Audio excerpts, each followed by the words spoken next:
Hello नमस्कार सभी प्यारे साथियों को, आप सभी का वेलकम है दोस्तों आपके अपने यूट्यूब चैनल जीके वाले बाबा में। और आज आपके लिए लेके आए हैं रीट 2021 की जनरल साइंस की आंसर की। दोस्तों आपका जो सबसे बड़ा राजस्थान का जो सबसे बड़ा एग्ज़ाम था वो फाइनली कंप्लीट हो चुका है। और मेरे पास जो व्यूज़ आ रहे हैं उसके अकॉर्डिंग आपका जो पेपर आया है वो काफ़ी मॉडरेट आया है। और साइंस की अगर बात करते हैं तो साइंस का हम डिस्कस करते हैं कि किस तरह के क्वेश्चन आपसे पूछे गए हैं। तो चलिए दोस्तों शुरू करते हैं आज के वीडियो को और जानते हैं आपके आंसर की। तो आप अपने जो क्वेश्चन हैं उनको मिलान कर लीजिएगा। तो चलिए स्टार्ट करते हैं। अंतर्राष्ट्रीय मात्रक पद्धति में पास्कल किसका मात्रक है? दाब, कार्य, ऊर्जा और शक्ति। तो जो पास्कल होता है दोस्तों, वो पास्कल किसका मात्रक होता है? दाब का मात्रक होता है, प्रेशर का मात्रक होता है। तो ऑप्शन ए इसका राइट आंसर हो जाएगा। ठीक है, ऑप्शन ए इसका राइट आंसर हो जाएगा। ऊष्मा संचरण की किस विधि द्वारा सूर्य से उत्सर्जित ऊष्मा पृथ्वी तक पहुंचती है? संवहन, चालन, विकिरण, संवहन और चालन दोनों। तो इसका जो राइट आंसर हो जाएगा दोस्तों, उसका राइट आंसर हो जाएगा ऑप्शन सी, विकिरण के द्वारा ही जो ऊर्जा है, सूर्य से जो किरणें आती है वो हमारे द्वारा विकिरण के द्वारा ही आती है। संवहन के लिए माध्यम की ज़रूरत होती है तो संवहन नहीं आएगा। चालन के लिए भी माध्यम की ज़रूरत होगी तो चालन भी नहीं होगा। तो ऑप्शन सी इसका राइट आंसर हो जाएगा दोस्तों। परस्पर 60 डिग्री के कोण पर रखे दो समतल दर्पणों के मध्य एक वस्तु रखी है, बनने वाले प्रतिबिंबों की संख्या होगी। तो बनने वाले जो प्रतिबिंब होंगे दोस्तों, वो आपके प्रतिबिंब हो जाएंगे 5।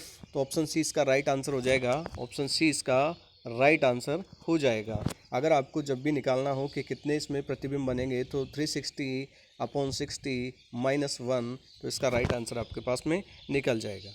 ध्वनि की तीव्रता द्वारा नापी जाती है, आयाम के द्वारा, आवृत्ति के द्वारा, तारत्व के द्वारा या आवर्तकाल के द्वारा। तो इस क्वेश्चन का राइट आंसर हो जाएगा दोस्तों, ध्वनि की जो तीव्रता होती है वो तारत्व के द्वारा ही नापी जाती है। पिच के द्वारा उसकी तीव्रता नापी जाती है कि कितनी ज़्यादा तीव्र है और कितनी स्लो है। तो सी इसका राइट आंसर हो जाएगा दोस्तों। अगला क्वेश्चन देखते हैं। जब किसी वस्तु के अवतल दर्पण के समक्ष उसके वक्रता केंद्र पर रखा जाता है, अगर किसी वस्तु को अपन अवतल दर्पण के वक्रता केंद्र पर रखते हैं तो उसका प्रतिबिंब जो बनेगा उसकी प्रकृति कैसी होगी? तो अगर कभी भी वक्रता केंद्र पर रखते हैं तो वक्रता केंद्र पर रखने पर जो प्रतिबिंब बनता है वो वस्तु की साइज के बराबर बनता है, वास्तविक बनता है और उल्टा बनता है। तो इसके अकॉर्डिंग आप आंसर चेक कर सकते हैं, वास्तविक, उल्टा और वस्तु की साइज के बराबर। ऑप्शन बी इसका राइट आंसर हो जाएगा दोस्तों। बहुत अच्छा क्वेश्चन आया है दोस्तों, ये 125 नंबर का जो क्वेश्चन है बहुत ही अच्छा क्वेश्चन है। चलिए अगला क्वेश्चन देखते हैं। फ्यूज तार जिस आधार पर कार्य करता है वह है। घरों में जो फ्यूज तार काम में लिया जाता है वो फ्यूज तार किसके आधार पर काम करता है? धारा का चुंबकीय प्रभाव, धारा का रासायनिक प्रभाव या धारा का ऊष्मीय प्रभाव या फिर धारा का विद्युत चुंबकीय प्रभाव। तो इसका राइट आंसर हो जाएगा दोस्तों ऑप्शन सी, धारा का ऊष्मीय प्रभाव। क्योंकि जब फ्यूज़ तार में अगर वोल्टेज ज़्यादा आ जाता है कभी, तो फ्यूज़ तार आपका क्या हो जाता है? गर्म होके पिघल जाता है। तो इसका मतलब वो धारा के ऊष्मीय प्रभाव पर कार्य करता है। चलिए आगे देखते हैं। पृथ्वी पर किसी वस्तु का पलायन वेग होगा, पृथ्वी पर किसी वस्तु का पलायन वेग कितना होगा? ऑप्शन ए है 12.1 किलोमीटर, ऑप्शन बी 12.1 किलोमीटर पर सेकंड, ऑप्शन सी है 11.2 किलोमीटर पर घंटा या फिर 11.2 किलोमीटर पर सेकंड। तो इसका राइट आंसर हो जाएगा दोस्तों ऑप्शन डी, 11.2 किलोमीटर पर सेकंड। Very good. अगला क्वेश्चन देखते हैं। कागज पर उपलब्ध दस्तावेज तथा चित्रों को कंप्यूटर की डिजिटल मेमोरी में संग्रहित करने के लिए उपयोग में ली जाने वाली युक्ति कौन सी है? किसके द्वारा हम जो अपना फ़ोटोज़ वगैरह है या डॉक्यूमेंट्स वगैरह है वो कंप्यूटर पर अपलोड करते हैं? तो OMR, स्कैनर, प्लॉटर या MIRCR। तो इसका राइट आंसर हो जाएगा दोस्तों ऑप्शन बी, स्कैनर। स्कैनर के द्वारा ही हम क्या करते हैं? अपने डॉक्यूमेंट्स को कंप्यूटर पे अपलोड करते हैं। OMR तो आपने आज OMR में गोले लगाए होंगे तो वो चेक करने के काम में आती है। उसके अलावा प्लॉटर जो होता है, प्लॉटर जो बड़े चार्ट वगैरह बनाने के या नक्शे बनाने के काम में आता है। अगला क्वेश्चन है 129 क्वेश्चन। Sb किस तत्व का प्रतीक है? सेलेनियम, टिन, एंटीमनी या स्ट्रॉन्सियम। तो इसका राइट आंसर हो जाएगा ऑप्शन ए, एंटीमनी इसका राइट आंसर है। चलिए आगे देखते हैं। Question number 130। निम्नलिखित में से एक यौगिक है। बहुत अच्छा क्वेश्चन आया है दोस्तों, बहुत ही शानदार, बहुत ही सिंपल है लेकिन ट्रिक की ज़रूरत है और बहुत ही अच्छा क्वेश्चन है। निम्नलिखित में से एक यौगिक है। हीरा, ग्रेफाइट, ओजोन या जल।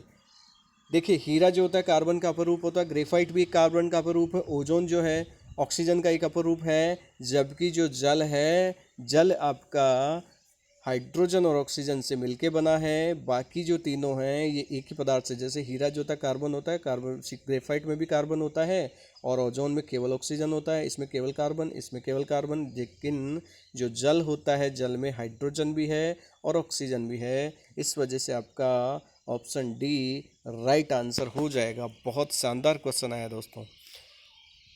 एल्यूमिनियम सल्फेट का रासायनिक सूत्र बताना है आपको। एल्यूमिनियम सल्फेट का रासायनिक सूत्र दोस्तों Al2SO4, Al3SO4 का होल ट्वाइस, Al2SO4 का होल थ्राइस, या AlSO4 का होल थ्राइस। तो इसका राइट आंसर है दोस्तों ऑप्शन सी, Al2SO4 का होल थ्राइस। Very good. चलिए 132 देखते हैं। निम्नलिखित में से सबसे कम गलनांक वाली धातु कौन सी है? बिस्मिथ है, आर्सेनिक है, एंटीमनी है, या फिर गैलियम है? तो इसका राइट आंसर है दोस्तों ऑप्शन ए, गैलियम। एक बात यहाँ पे आपको बताता चलूँ दोस्तों कि ये जितने भी मैं क्वेश्चन अभी तक पढ़ा हूँ, ज़्यादातर जो क्वेश्चन है दोस्तों राजस्थान बोर्ड की जो 10वीं की बुक है विज्ञान की, उसमें जो एज इट इज़ मिले हैं दोस्तों, आप चेक कर सकते हैं। चलिए आगे देखता हूँ। क्षारीय माध्यम में फेनोल्फ्थालीन का सूचक रंग होता है। ये मेरे को सबसे अच्छा क्वेश्चन लगा इसमें अभी तक का, कि क्षारीय माध्यम में कौन सा रंग होता है फेनोल्फ्थालीन का? तो इसका राइट आंसर ऑप्शन बी हो जाएगा, गुलाबी रंग होता है। चलिए आगे देखते हैं। निम्नलिखित संश्लेषित रेशों में कौन सा एथिलीन ग्लाइकोल और टैथेलिक अम्ल से बनता है? ऑर्लॉन, डेक्रॉन, नाइलॉन, या फिर रेयॉन? तो इसका राइट आंसर है दोस्तों ऑप्शन डी, रेयॉन। चलिए आगे देखते हैं। 135 आगमन विधि का शिक्षण सूत्र है। ये आपका शिक्षण विधियों से आ गया, तो इसको हम सॉल्व नहीं करते हैं। अगला क्वेश्चन देखते हैं हम 136। वायरस जनित रोग कौन सा है? टाइफाइड, मलेरिया, रेबीज, या फिर दस्त? तो इसका मेरे according right answer option C, rabies है, क्योंकि रेबीज जो फैलता है रैब्दो वायरस से फैलता है। नेक्स्ट क्वेश्चन है, yeast is an example of. खमीर या ईस्ट जो है किसका एग्जाम्पल है? जीवाणु का, विषाणु का, कवक का, या फिर शैवाल का? तो इसका राइट आंसर ऑप्शन बी हो जाएगा, कवक। चलिए अगला क्वेश्चन देखते हैं। Which of the following is a cold habitant plant? कौन सा एक शीत आवासीय पौधा है? हाइड्रिला, बांस, नगफनी, या सोल्डेनेला? तो according to me the right answer will be option D, Soldanella. चलिए नेक्स्ट क्वेश्चन देखते हैं। और 139 क्वेश्चन बहुत अच्छा क्वेश्चन है, और ये बहुत ट्रिकी क्वेश्चन है और बहुत अच्छा क्वेश्चन है ये। चलिए देखते हैं इसमें क्या है। सही आपको मिलान करना है। एक तरफ आपको बीमारियां दे रखी है और दूसरी तरफ आपको उनके वायरसेस दे रखे हैं या उनके कारक दे रखे हैं। तो चलिए मिलाते हैं। क्षय रोग, या जिसको ट्यूबरकुलोसिस बोला जाता है, टीबी बोला जाता है, किससे होता है? साल्मोनेला टाइफी, बेरिजुला जोस्टर, बॉर्डेटिला पर्टुसिस, या माइकोबैक्टीरियम ट्यूबरकुलोसिस? तो 1 का डी राइट। तो 1 का डी, 1 डी 3 में है। तो चलिए अगला देखते हैं। टाइफाइड, टाइफाइड जो होता है साल्मोनेला टाइफी से होता है, तो 2 का ए हो जाएगा। 2 का ए किस किस में है? 2 का ए इसमें भी है और 2 का ए इसमें भी है। तो अपना ए और सी, इसका मतलब बी और डी नहीं हो सकता। चलिए आगे मिलाते हैं। कुकर खांसी और छोटी माता। तो कुकर खांसी जो होगी, कुकर खांसी बॉर्डेटेला पर्टुसिस से होती है, और छोटी माता चिकन पॉक्स से जो होता है, वूफिंग कफ जो होगी आपकी, वो वूफिंग कफ होगी दोस्तों, बॉर्डेटेला पर्टुसिस, और चिकन पॉक्स जो होगा वो वेरिफिजिला जोस्टर से होगा। तो 4 का सी, 4 का सी।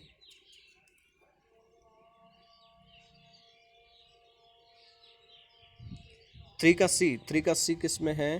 तो 3 का सी आपका है, तो सी इसका राइट आंसर हो जाएगा दोस्तों। सी इसका राइट आंसर हो जाएगा। चलिए लास्ट क्वेश्चन है साइंस का। मानव शरीर में सबसे बड़ी ग्रंथि कौन सी है? तो मानव शरीर की सबसे बड़ी ग्रंथि अग्नाशय ग्रंथि है, जिसको मिश्रित ग्रंथि भी बोला जाता है। ये हार्मोन्स और एंजाइम्स दोनों स्रावित करती है। तो बी ऑप्शन इसका राइट आंसर हो जाएगा। अगला क्वेश्चन है दोस्तों, मादा मानव में निषेचन स्थल कौन सा है? योनि, गर्भाशय, अंडवाहिनियाँ, या फिर अंडाशय? तो इसका राइट आंसर हो जाएगा, मादा में निषेचन स्थल होता है आपका गर्भाशय, uterus. The site of the fertilisation in human female is vagina, uterus, fallopian tube, या ओवेरी? तो right answer is uterus, option B right answer.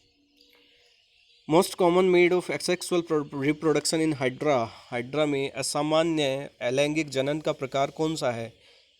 बीजाणुक जनन, द्विविखंडन, बहुविखंडन, मुकुलन। तो ऑप्शन डी इसका राइट आंसर मुकुलन हो जाएगा। तप्त स्थल शब्द किसने दिया? तो इसका तप्त स्थल का right answer option D Norman Myers ने दिया था। अगला क्वेश्चन है, निम्न में से कौन सी तकनीक जैव चिकित्सीय अपशिष्ट के निर्धारण हेतु सर्वाधिक उपयुक्त है? जो भी मेडिकल डिस्पोजल होते हैं, उस मेडिकल डिस्पोजल को आप जो मेडिकल वेस्ट होता है उसको कैसे डिस्पोज किया जाए? भूमि भराव से, भस्मीकरण से, पुनर्चक्रण से, जल निस्तारण से। तो इसका राइट आंसर हो जाएगा आपका पुनर्चक्रण, रिसाइकलिंग करके। निम्नलिखित में से किसको भारत के बर्डमैन के रूप में जाना जाता है? तो the Birdman of India is called Salim Ali. ये क्वेश्चन आपका राजस्थान बोर्ड की बुक में एज इट इज़ दिया हुआ है, तो ऑप्शन ए इसका राइट आंसर हो जाएगा दोस्तों। और ये कुछ क्वेश्चन थे दोस्तों साइंस के जो मैंने आपके साथ में डिस्कस किए। मेरे अकॉर्डिंग साइंस जो आई है वो मॉडरेट टू टफ की तरफ है, तो आई होप अच्छे क्वेश्चंस आए हैं साइंस में से। तो आज के लिए इतना ही दोस्तों, नमस्कार।